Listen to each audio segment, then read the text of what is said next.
Welcome back to another episode of LPTV. I'm Adam Ireland. And I'm Nick Perry. Nick, did you go to Improv and Ice Cream last Friday and Saturday? Yeah, it was fun. Also, with more details on Improv and Ice Cream, let's go to Alex, Hunter, and Sydney.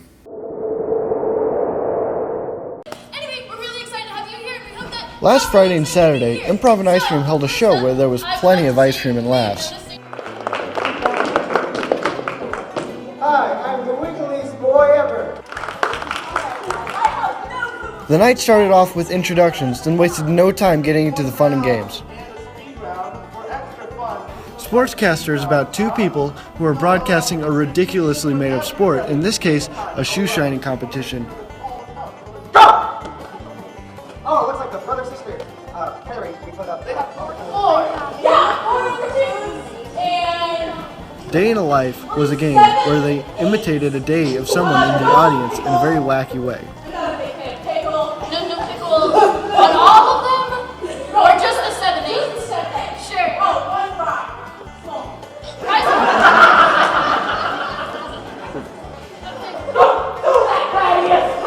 60-30, 15-5 won. The participants have to act out a scene given by the audience, in this case a trampoline family, in a given amount of time, going from 60 seconds down to 1 second. We're done. Of course, there's always behind-the-scenes fun.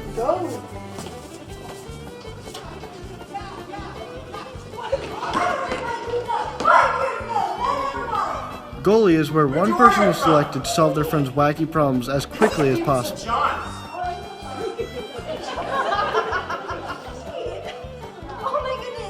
Evil Twin is where four people act out a scene in which there is a good and evil side of them constantly switching out in teams of two.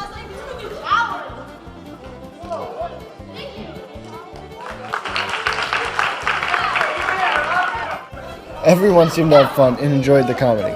This has been Alex Short with Hunter Garrett and Sydney Reynolds reporting for LPTV. I heard something about Kern Park recently. Do you know anything about that, Nick? Yeah, they're making new changes to the old Kern Park. Let's get more insight on these changes with Damaris and Claire.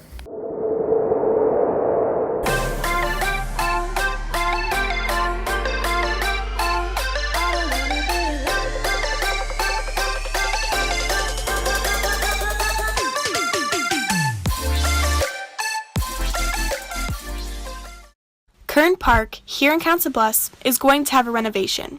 From a new track to a new playground, there's going to be loads of improvements.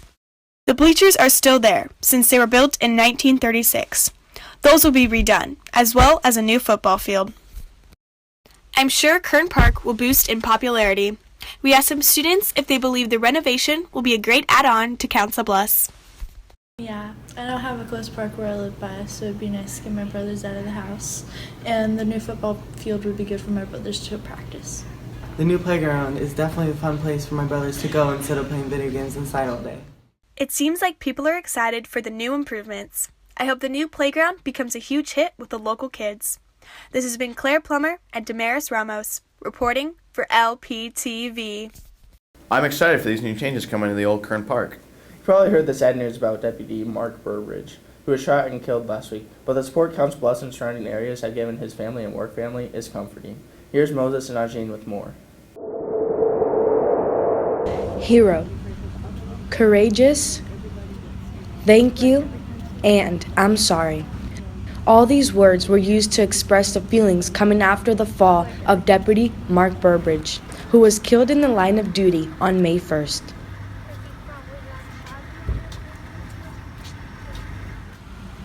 So many people were gathered at the Potawatomi County Jail to honor Deputy Mark Burbridge this past week. LPTV spoke with Potawatomi County Jail employee who couldn't have her face shown, and this is what she had to say. I'm overwhelmed by them. I am. Council Bluffs loves their law enforcement. Just for their support, just for coming out, just showing us how much they really care, because that means a lot to all of us. It's an awesome feeling. They are so caring and so loving, and they've given so much to us.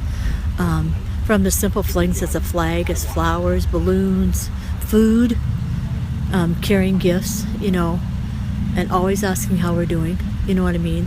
So I'm overwhelmed by them. I am.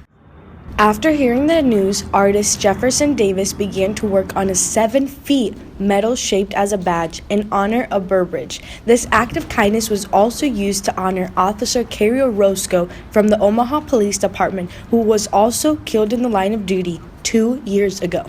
Monday, May 8th was a funeral service. Many people were gathered at the Mid-American Center to say their goodbyes. KETV News Watch 7's David Earl is live outside After the service, Council Bluffs and surrounding areas came together for the procession route that began at the MAC and ended at Hoy's Funeral Home.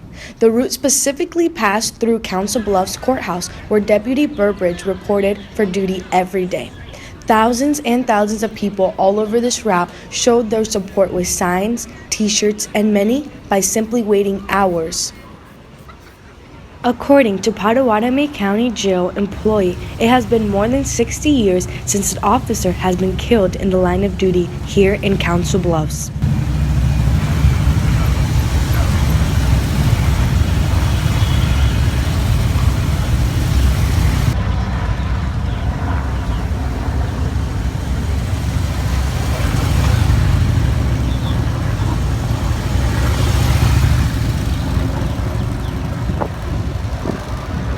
Council Bluffs schools, businesses, homes, and here at AL have shown their support in a mighty way.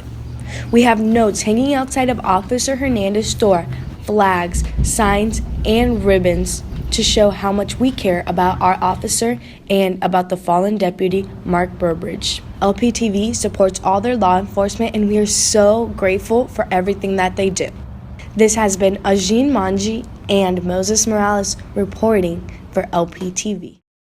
Thanks for the insight, and hopefully his family will get through these tough times. LPTV supports all law enforcement, and we hope they stay safe while protecting our city and community. In other news, we had the 8th graders visit AL recently. Adam, do you know anything about that? No, I don't, but maybe Ajin and Moses know more about 8th grade night, so let's go to them.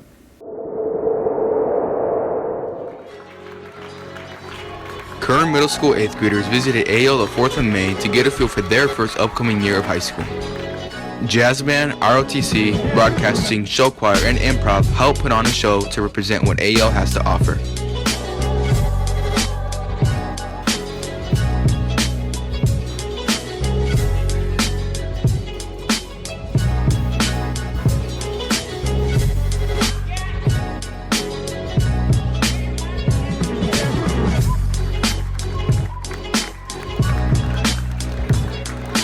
And let's not forget about the triangle of success. Okay, get involved. That's my number one message. This has been Moses Morales and Ajay Manji reporting for LPTV.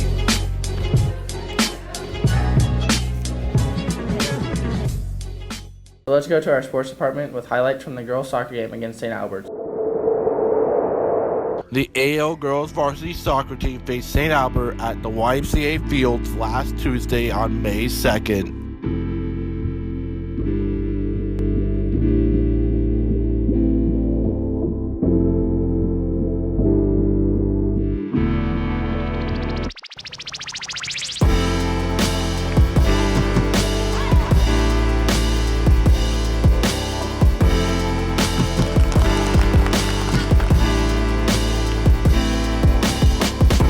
At the half, AL led 2-1. In the second half, sophomore goalie Riley Phillip came to play, not allowing any goals for St. Albert in the second half.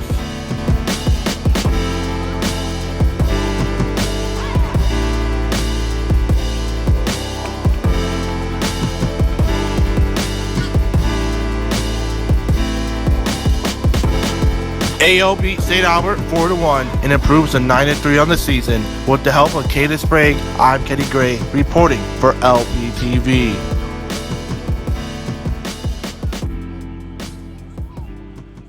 Thanks, guys, for the preview. Well, that's all we have time for this episode. Watch out for the next episode of LPTV. And from all the staff here at LPTV, Thanks for watching.